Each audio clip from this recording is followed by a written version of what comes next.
Social media पर एक बहुत ही हार्ट ब्रेकिंग स्टोरी आपने भी देखी होगी। एक आईटी इंजीनियर अपने फ्रेंड के बारे में बता रहे हैं जिनकी नौकरी चली गई है और अभी वो रैपिडो के राइडर बन गए हैं। फैमिली को वापस अपने होम टाउन भेज दिया है, अपने घर से किराए के घर में रहने लगे हैं और किराया भी बहुत महंगा है, ईएमआई तो ऊंची है ही।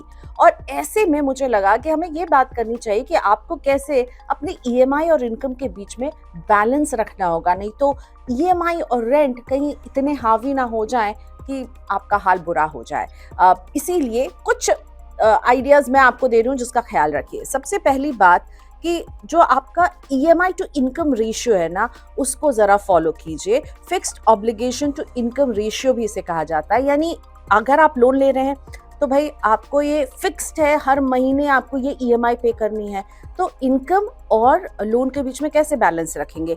आप अपनी जो ईएमआई है वो मंथली इनकम का 30% उससे ज्यादा नहीं होना चाहिए। ठीक है, अगर आपकी मान लीजिए इनकम 1,25,000 है तो आपकी ईएमआई जिसमें केवल होम लोन ही नहीं दूसरे भी लोन्स अगर आप दे रहे हैं तो वो 37,500 से ज्यादा ना हो। यानी आपकी मंथली इनकम के 30% से ज्यादा आउटगो किसी भी तरह के लोन की तरफ नहीं जा रहा हो। आपकी जो एनुअल इनकम है उससे 3 टाइम्स से ज्यादा बड़ा लोन प्लीज मत लीजिएगा।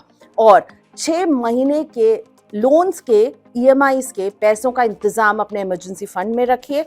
और अगर आप होम लोन ले रहे हैं तो इंश्योरेंस जरूर लीजिएगा। उसके लिए अलग से इंश्योरेंस लेने की जरूरत नहीं है, टर्म कवर का ही साइज बड़ा रख करके उसमें होम लोन को भी इंश्योर करना नहीं भूलिएगा, वरना ईएमआई कहीं आपकी पूरी लाइफस्टाइल, आपकी फैमिली को इस तरह से तोड़ ना दे।